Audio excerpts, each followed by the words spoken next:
go live. We'll see how long it takes it. It says the meeting's being live streamed. Hello, Degens. Welcome to Degenerate Takes. Of course, I'm the Brofect1 AJ here on this beautiful July 14th, 2022. And with me, as always, is the man with the numbers, the sportsbook whisperer, the college basketball guru, daddy of the diamond, the money train himself, Mr. Noah Engelbretson. Noah, I got to ask you, how the hell you doing today? AJ, I think my answer is the same every single time. I'm doing fantastic. We're great. Yeah, brother. We are great. I love to hear it. Yeah, my only complaint is that the golf is being played at some ungodly times this weekend. I'm torn between, do I stay up late to watch a little bit of the early rounds, or do I wake up early to watch some of the later rounds? I don't know. It's tough. But we'll figure it out. No, it's a hard life we live as sports fans. I don't think anyone will take that away from us. But we will get into the Open a little bit later. There's been, crazy shit just has been happening in sports the last couple of weeks with signings and trades and everything like that. But this one kind of hits close to home for both of us, Noah. This is a former Wildcat, a current Sun. But Deandre Ayton, as of right now, has a contract sheet or whatever the hell they call it in the NBA for a max $133 million for the Pacers. The Suns. No. So the Suns matched it. So the Suns signed it. Yeah. So I didn't see that part. My bad. Yep. So DA is on the Suns on the max deal. But part of that is he has the power to veto any trade until I think January 15th. Yep. So the Suns did match the Pacers offer of 4 years, $133 million. Well, they had to. Let's be real. They had to do it. Because this whole KD thing, the more it drags on, the more I don't think we're getting him, at least until January. And I think you need, a solid center, a big name that's going to continue to draw butts into seats. And the Pacers of all teams, that is the most random team that I could have expected that would be interested in DA, if I'm going to be completely honest. Some team is going to offer DA some max deal. Like somebody's absolutely. Someone was going to. Yeah. So I'm not like batting an eye at the fact that it was the Pacers versus anybody else. Like somebody was going to offer him a max deal, and the Pacers did it. Suns obviously stuck in a position where they kind of had to match. It's hard. Obviously the Suns are really trying to get KD, and this makes it DA's situation makes it a lot harder for the Suns. It is kind of a lose-lose situation for the Suns, because you don't want to let DA just go. No, you want some value for him, especially for what he is and what is going to be in this league. But now they can't trade him till January. So nope. Like I said, lose situation for the Suns, whatever happened with this DA situation. I don't know if the Suns were just hoping that like nobody would offer him a max deal. But it happened. So sign and trade off the table for now. For me being a Suns fan who really wants KD to come in, now the only hope is that KD stays with Brooklyn for the time being and we see a mid-season trade till January. Yep. January is now the time frame, I think, which is still a very much a possibility. It's very much a possibility. Like I'm not going to take that off the table, but this does hurt the Suns' chances of getting KD, especially if somebody comes in with some incredible offer for Brooklyn that they can't refuse. See, Noah, here's my thing. I think if anything, this improves the Suns' chances of getting KD by January. When January hits, excuse me. If he gets traded during the offseason. He won't get traded during the offseason. He's not going to. He has 4 years left on the deal. Brooklyn doesn't want to let him go. That's why they are asking for an ungodly amount. I will admit, KD is one of, if not the best basketball player on the planet right now. He is one of the best scorers, at least. I will give it that. He creates plays. He creates points. I will not take anything away from KD. However, is he worth trading away your entire future? No, he's not a LeBron James. I hate LeBron James. You know I hate LeBron James. But when it comes to pure basketball skill, pure leadership and everything, yes, trade the farm for a LeBron. Sign LeBron for the farm. Do all of that. Back up all the Brinks trucks. That's a different story. But I mean, just to go ring chasing for a season or two before KD gets bored and wants to move on, I mean, I would rather wait till January when DA will have to put in the season worthy of this max deal. And so then we get to the halfway point, we trade him away for KD and maybe a couple draft picks. I think if anything, this is a positive for the Suns in getting KD. This is not a negative. This is a positive. Well, the whole thing is whether or not KD is still going to be available at that point. I do think DA is not. I do think he's going to get traded as soon as that runs out. As soon as the no trade clause expires, which is I think January 15th or something like that. I would not be surprised to see a late January, early February deal where the Suns are trading DA, because I don't think the Suns want this contract. I think I think they're going to deal Deandre Ayton somewhere else at some point. The question is just whether or not KD's still going to be on the market. That's the biggest thing. I promise you he will. You're saying he will, but he might not. I mean, if somebody offers Brooklyn a good enough deal, I mean, KD's got no say in this. Somebody could offer Brooklyn a deal they can't resist, and they might trade him, and then the Suns are kind of stuck knee high in shit at that point. But I mean, they're still going to be really good. I'm not worried about that. But as far as chasing the championship, they kind of need KD to get over that hump. And like you said, KD, the one thing that he lacks is kind of leadership. And that's why the Suns are perfect for him, because you don't need that leadership, because you have Chris Paul. He's leading the team. And that's what I've been saying this entire offseason. I've said time and time again, I've said Chris Paul, Devin Booker, KD, doesn't matter who the hell else you have on the team. That's a championship team right there with that big three. No, again, I completely agree with you. The perfect spot for KD to land is the Phoenix Suns. I had a dream last night, bro, where I bumped into KD on the Vegas Strip and I said, "Hey, bro, you coming to Phoenix?" And he nodded his head yes. I believe he's going to end up in Phoenix at some point, bro. I am just saying, with everything going on right now, with what Brooklyn is requiring to get KD off of their books, I don't think it's going to happen this offseason. Because considering the fact that they wanted D-Book and then three other of our star bench players and then a shit ton of draft picks, that's what they're going to ask every team. They're going to ask every team for their best player, a couple good role players, and then a shit ton of draft picks. That is not going to be anything a GM is going to put on the line, because then that's their reputation. And everyone in the back of their head is thinking, well, what if we accidentally sign KD to another 4-year extension and he wants out right before it starts? I mean, KD did not put himself in a good position to be traded at this point with that type of a contract. And so the Brooklyn Nets are exploiting that so they can at least get half a good season out of him and put them in a position before they have to trade him away come January. I think January is when we see everything go down. DA's off the books, KD's off the books for the Nets, and it's a little flop and a couple draft picks and not this absolutely outrageous price they're asking. Yeah, I don't know. There's a lot to unfold here still. We'll see what happens. But yeah, the Suns, if KD does get dealt in the offseason, it's not going to be to the Suns. Their only hope of getting KD at this point is a mid-season trade, because Ayton has to be a part of that trade. There's not enough trade capital unless the Suns traded Booker, which they're not going to do. I do not see a scenario where the Suns give up Devin Booker for KD. No shot that happens. So we'll see. I mean, if KD starts the regular season as a net, then, my hope is restored. But right now I'm a little grim on the possibilities of Phoenix getting KD anymore. And the Suns should have seen this coming. I don't know why they were kind of pretending like it wasn't going to happen, that somebody was going to offer Deandre Ayton, because he's a good enough player that somebody was going to offer him a max deal. No, absolutely.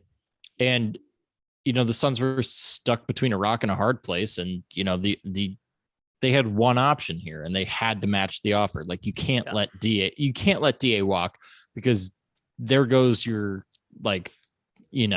you're pretty much your main trade leverage in a KD trade anyways. So yeah. Yeah, now if you're the Suns, you're playing the fucking waiting game until January or February.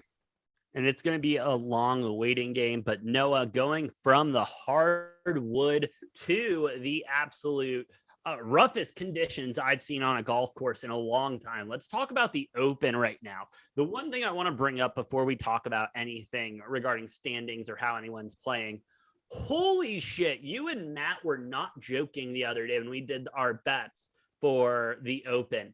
It is like hitting the ball onto a cart path. I mean, those balls just roll and bounce as far as they want to. The rough is unbelievable. These effing hills and valleys that are playing on when they get to the greens are unbelievable. I mean, Noah, I will say, as a more casual golf fan, this has been just absolutely electric to watch. We're seeing some of the best players in the world getting out of some of the toughest positions you can be in golf, and the best players in the world not being able to get out of that position in golf, and making me feel like a hell of a lot better golf player. But with that being said, Noah, what's your biggest takeaway right now from day one of the Open? I guess my biggest thing is not overreacting off of day one. Looking at the weather, everything, what the wind is supposed to be like. Obviously, it's supposed to be completely rainy for day two. Yeah. A lot of people posting some really good scores. A lot of golfers posting really good scores on day one.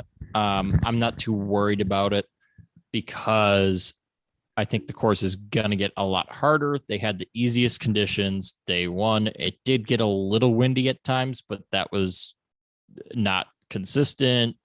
And especially the golfers who had the morning slates got very easy conditions. Yeah. It'll be interesting to see because the course will change if we get a bunch of torrential downpour type of rain and the course gets wetter. It's not going to roll as much, although it seems bone dry enough that it's not going to make that much of an impact. No. I don't know. We'll see. I just do want to bring up last week's tournament, which was also in Scotland. Tringali was -9 in the first round. Leader at -8 right now for this one. But last week, Tringali -9 in the first round. Schauffele ended up winning it with a score of -7 at the end of it. So I think this course is going to get tougher and tougher by the day. I don't know that it's going to follow the exact same trajectory, but I don't think the winning score is going to be more than 10 or 12 under. I agree. It's not going to be that high of a score. We're not going to see a record-breaking anything, I think, in this tournament.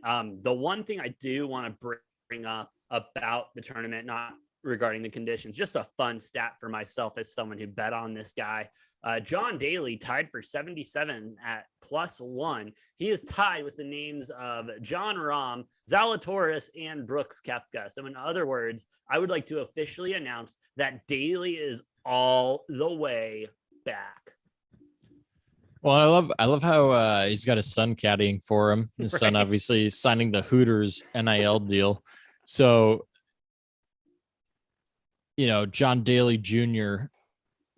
wearing the Hooters hat, John Daly's golf bag, Hooters branded, in that orange and white. It's great. I love it. Awesome. I fucked around and watched that group for a little bit, and it was a fun group to watch. I hope John Daly makes the cut, and I hope he somehow works his way, like has an amazing round, gets to like 4 or 5 under, and then they're forced to show John Daly on TV because they're obviously resisting it. And I get it. I get it. Well, they don't want to have a guy just ripping heaters all the time. Yeah. Because drinking his Diet Coke because he can't drink booze on the course. Right. And I get how that's like not the best look to have somebody just ripping heaters, but I love it. And I hope that John Daly gets up into contention at some point, because I just want to see John Daly ripping heaters while playing golf. It's amazing. Alcoholic Santa Claus. We love John Daly. But also, let's talk about this for a hot sec, and then we'll move on. I think that would be great for golf if John Daly is just ripping heaters on the course. I mean, let's be real. At least when I first got introduced to golf, I imagined it as this high society, hoity-toity bullshit where they just kind of walk and hit a ball every once in a while. I now, as an older adult, understand the skill and everything that requires of it. However, it is still a country club sport. And so to see a man like the GOAT, John Daly, just ripping heaters on the course on national television gives me the belief that one day I might be able to make the senior tour.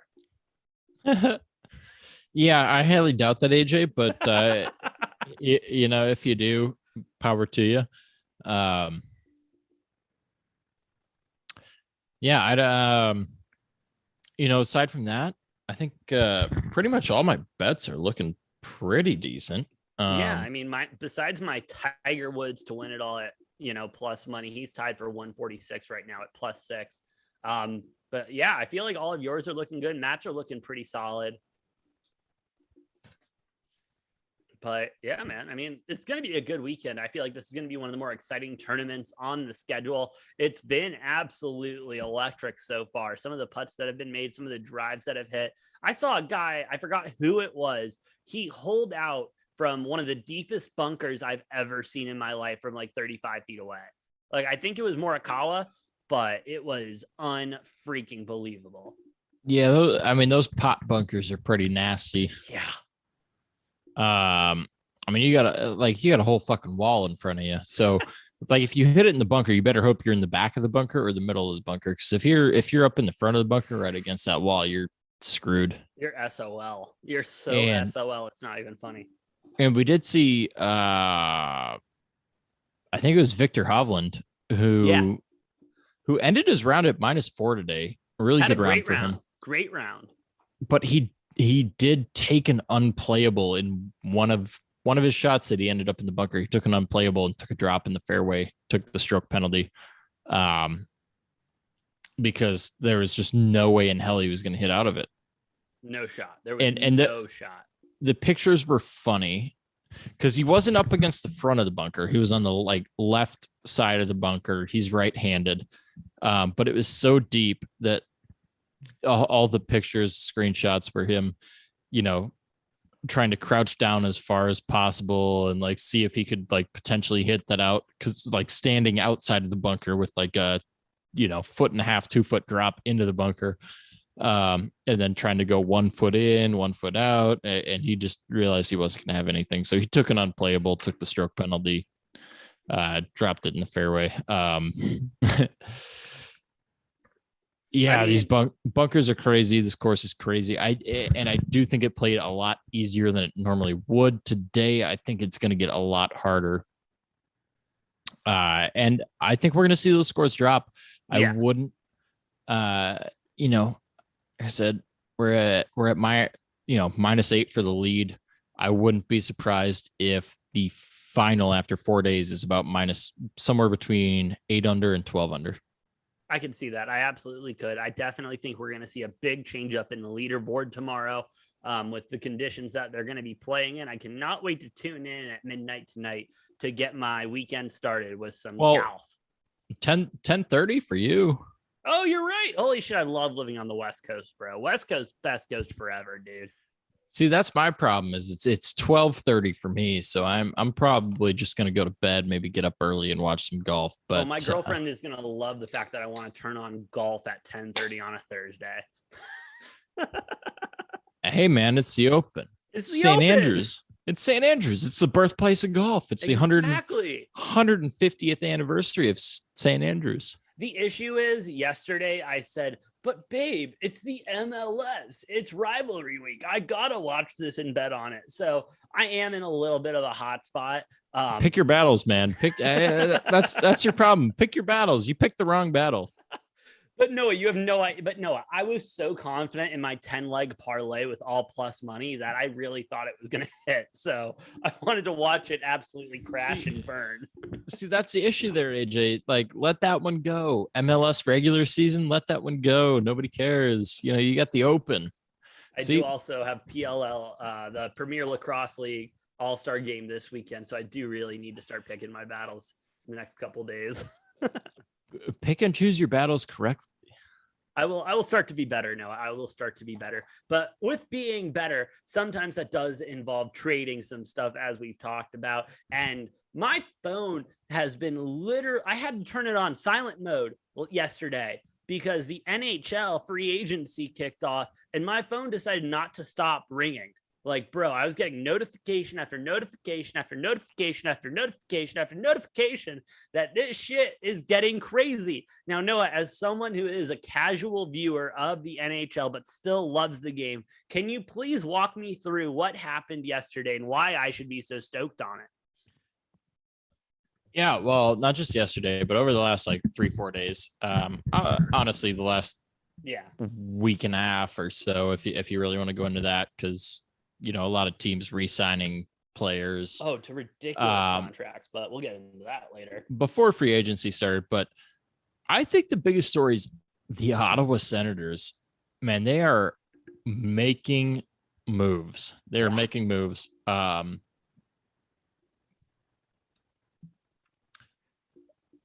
I mean, I think just based on the last like 2 weeks alone, they have moved themselves from like one of the worst teams in the league to a playoff contender. Senators adding a lot of really good pieces, all that. I think in my mind, the biggest thing that I saw was Jack Campbell being a free agent, former goalie for the Maple Leafs, getting signed by the Oilers. The Oilers finally have a goalie who can actually hold his own. The Oilers are going to be dangerous this season. I mean, they went to the Western Conference Finals. True. This past year. Very true. And Connor McDavid, Leon Draisaitl still going to be on that team. A lot of the same pieces going to still be on that team. And now they finally have a goalie who's worth a damn. I mean, fuck. I'm scared. I think the Oilers they might be one of the favorites in the West now with that. Obviously, Colorado's still going to be one of the favorites, but I don't think Colorado repeats. No. They're going to Kemper, didn't they? That doesn't matter. You do realize Kemper was like barely in the top 20 in like save metrics for goalie. He was a Coyotes goalie, so I do not think highly of him. Well, and he was on the Wild before he was on the Coyotes, but I saw Kemper was the third worst goalie to win a Stanley Cup in the history of the Stanley Cup. Oh, that's awesome. That's just awesome. Yeah. Stat wise, he was the third worst to ever win it. So yeah, he was not good. Colorado's offense was just so fucking high powered. They just peppered the nets and score so many goals that it didn't matter that Kemper sucked because Kemper kind of fucking sucks. Yeah. And he's elsewhere. It doesn't matter. Colorado seems like they have a new goalie every single fucking year. Oh, absolutely. It's been this way. It'll continue to be this way. They just get a new goalie every year. Dude, with this quarterback carousel, I mean. Yeah, Colorado's the goalie carousel. That's what they got going on.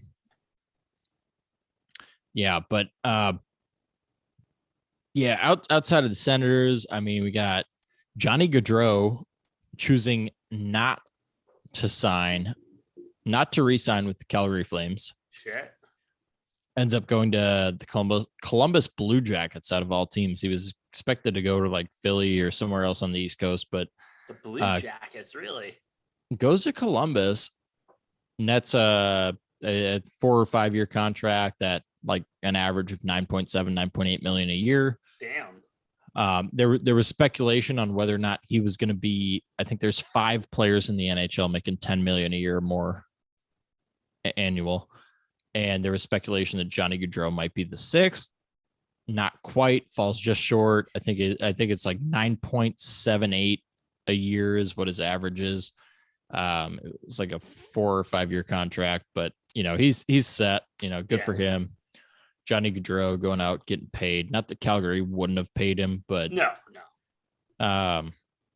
Interesting that he's going to Columbus, a team that's not super prevalent right now, but go where the money is, I guess. Yeah. Go get it. He's been in the league for 9 years. He's going to go get paid. And I can't blame him, Yeah. 30, no, neither can I. 38 point something million over 4 years. Why not?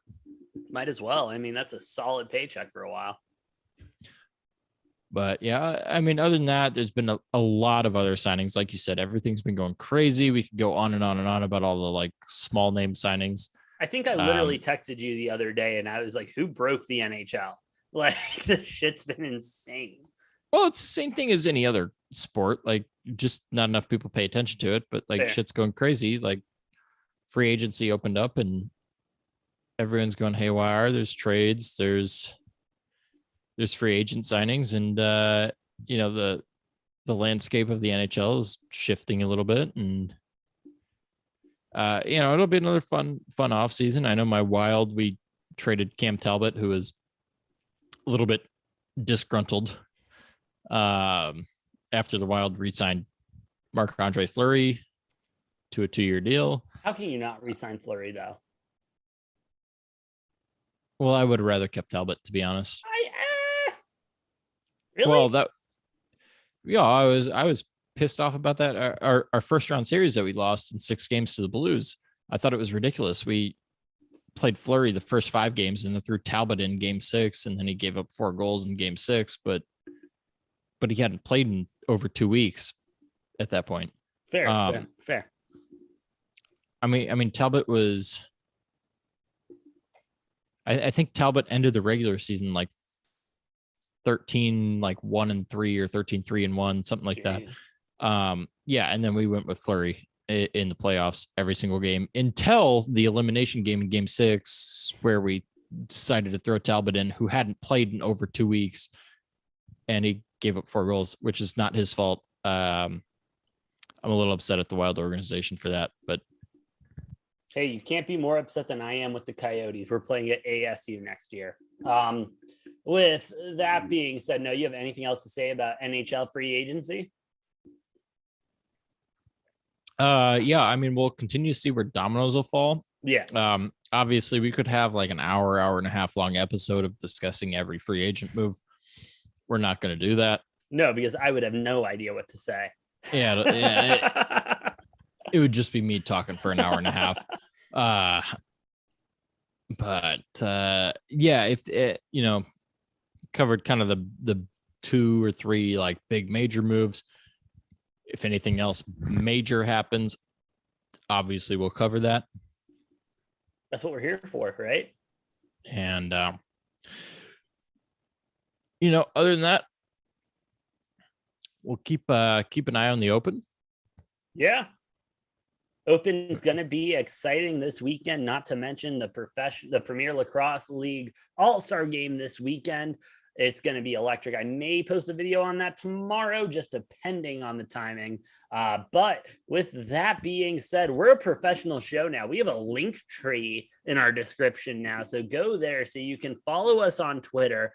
Go to our merch site, buy all the merch. My merch is coming in on Monday, Noah. I cannot wait, bro. I just ordered it. It's coming in on Monday, just a week later from ordering it. I mean, it's fast as hell. Like, you got some DJ merch coming in?